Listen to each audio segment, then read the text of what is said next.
There comes a moment in your life when you realize that time is not something you have, but something you're spending. And every day you waste is a debt you'll never get back. This is for the ones who are done waiting, done hurting, done watching life slip away. You've wasted enough time. Time on people who didn't see your value. Time On fears that never came true.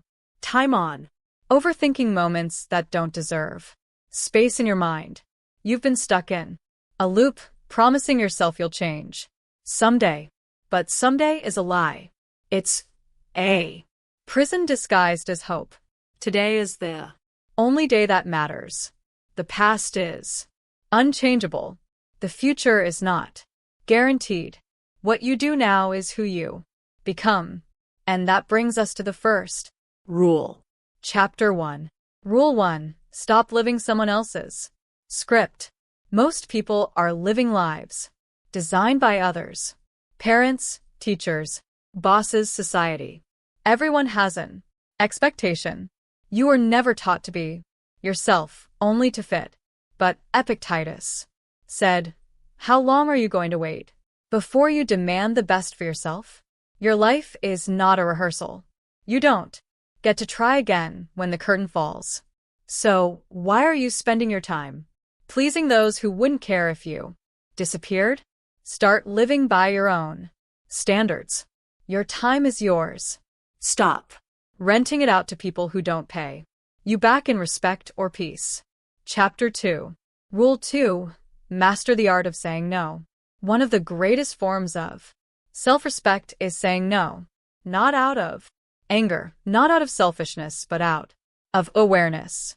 Every time you say yes to what doesn't matter, you say no to what does. Seneca once wrote, it's not that we have a short time to live, but that we waste a lot of it. And that's the truth, isn't it? We're not running out of time. We're giving it away. You do not have to explain yourself. You do not have to apologize if it does not align with your peace, your purpose, your path. You have the right to refuse. That is not selfish. It is sacred. Chapter 3. Rule 3. Turn your pain into discipline. You think suffering breaks people, but the truth is it breaks the illusions we had about life. You've been hurt before. You've been disappointed. You've been betrayed, lost, misunderstood. And because of that, you carry scars. But scars are not shame. They are proof. Proof that you endured. Proof that you survived. This is where you choose. You can let your pain define your weakness, or you can turn it into quiet fuel. Marcus Aurelius said, the impediment to action advances action. What stands in the way becomes the way. Let your suffering become your discipline. Let every loss sharpen your focus. Let the things that wounded you become the things that wake you up. Chapter 4. Rule 4. Stop feeding distractions. You are drowning in noise. Notifications, drama, gossip. You're being trained to lose your attention, to waste your most valuable resource, your presence. And the truth is simple. Most people don't fail because of a lack of talent or opportunity. They fail because they gave their energy to things that didn't matter. You don't need to fully disconnect from the world. You just need to stop letting it control you. Stop scrolling through other people's lives and start building your own. Silence is not empty. It's full of answers. Turn off the noise. Sit with your thoughts. Face yourself without distraction. That's where strength begins. Chapter 5. Rule 5.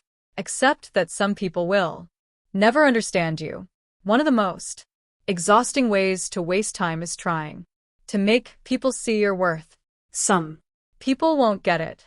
Some people will judge, mock, or minimize your growth, not because they're better, but because they're too small to think beyond themselves.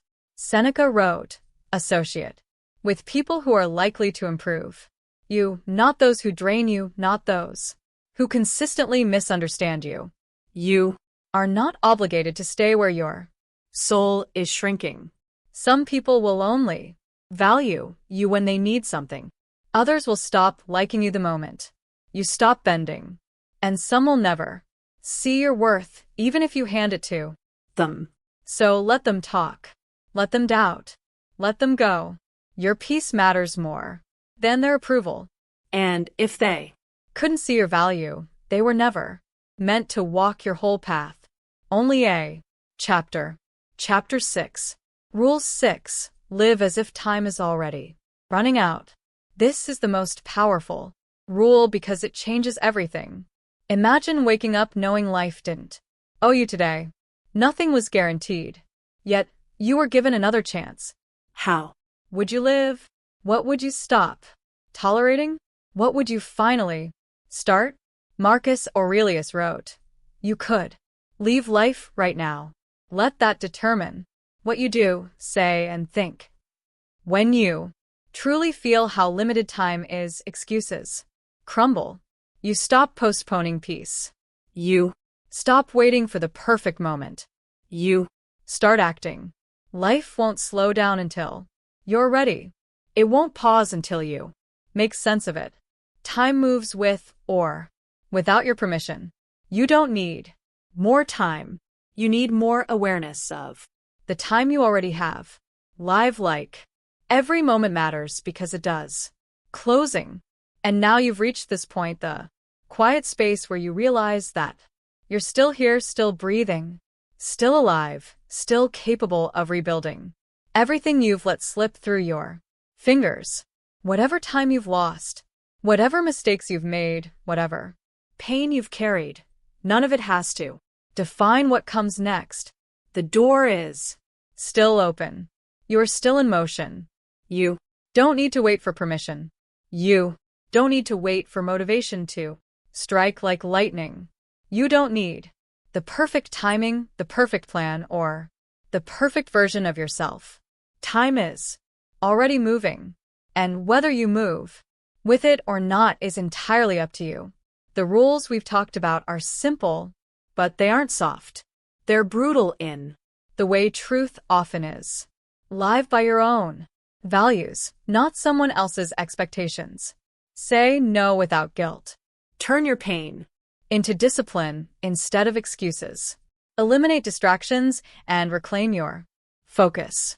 Accept that some people will never understand you, and let that be okay.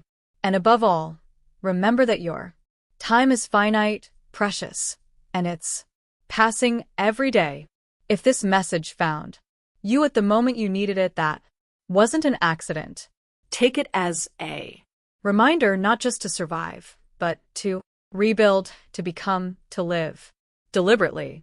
If you're seeking peace, strength, purpose, or direction, then stay here with us. Listen, reflect, grow quietly, powerfully, and stoically. Because this life was never about how much time you had. It was always about how deeply and how honestly you choose to live it.